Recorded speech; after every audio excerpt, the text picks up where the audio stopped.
Hillary Clinton meeting South Korean President Lee back on the third leg of her tour here in Asia. This time, not surprisingly, North Korea dominated the discussions.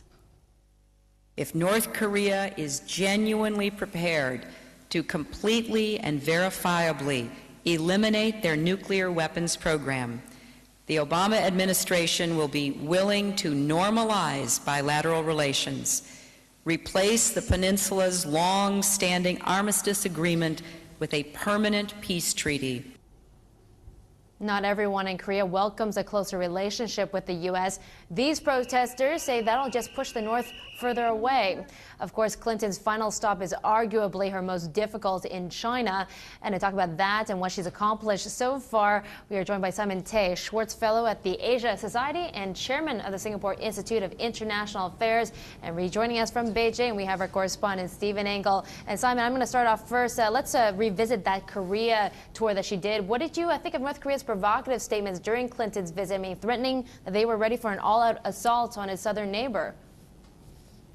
Well, I think it's quite normal in a way, if you consider anything in North Korea normal. Whenever America takes a step forward, and I think Clinton's statements were very positive and builds on what Christopher Hill has done in the previous administration, the naughty boy wants to make noise to know that maybe it's not enough. They want to keep provoking America, and it's sort of a very strange game where the nearer America gets, the more they'll have to make some noise to pull back. Hi, Simon. This is Steve Engel in Beijing. Speaking of provoking, hi, Steve. Where do you see Hillary taking the tact in bringing the issues Obama wants to raise with the Chinese to her trip this time? Yuan revaluation is one, and also, of course, human rights is at the top of the agenda. Is she going to be offending her hosts here? Well, I think China is the most important relationship America has got across the Pacific. It's vital to them, and it's vital to everyone. And there are a couple of nasty missteps that could be made.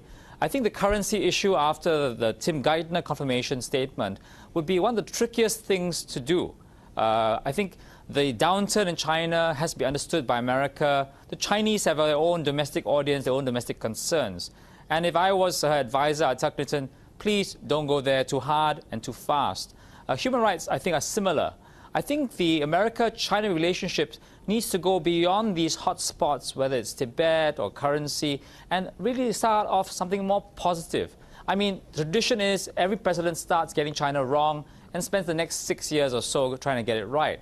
It'd be nice to see Clinton do something different and get it right from the start.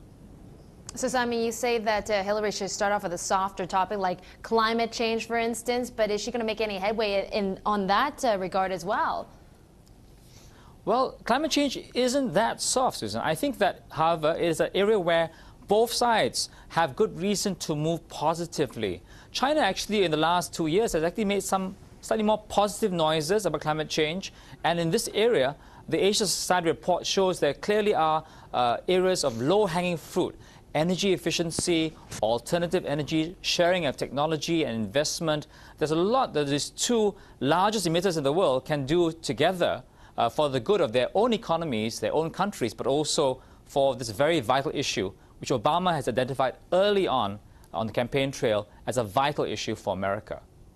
So, Simon, when should America tackle the currency issue and also the human rights topic with the Chinese? Well, undoubtedly, it's going to come up. The question is whether it will be the main thing. I think myself that when we start thinking about the G20 meeting coming up in March and April, preparations for that, it will go where it should go with the financial secretary. And Clinton really should focus more on the general politics, setting the right atmosphere. Okay, well, Simon, with Clinton's decision to come to Asia first and Obama inviting the Japanese Prime Minister as the first visiting foreign leader to the White House, why has Asia leapfrogged Europe in importance in this administration? Well, of course, Vice President Joe Biden has gone to Europe with the security team. So it's not completely all Asia. But I think it is a very timely recognition that Asia is of a new importance. Asia's often been just like a ragtag of different hot spots. And really now the Obama team, in seeking a multilateral engagement with the rest of the world, wants to come back to Asia, and we're well served to try to raise that debate, talk more about global governance. And I think that not just Japan, but the visit to Indonesia is profoundly interesting, very significant because of the popularity Obama enjoys there, in opening engagement with a core member of ASEAN. ASEAN has often been off the map, and I think this is a mark that Hillary Clinton wants to do things a bit differently from her predecessors. Okay, Simon, thank you for your time tonight. That's Simon Tay, the Schwartz Fellow at the Asia Society. And finally tonight, well,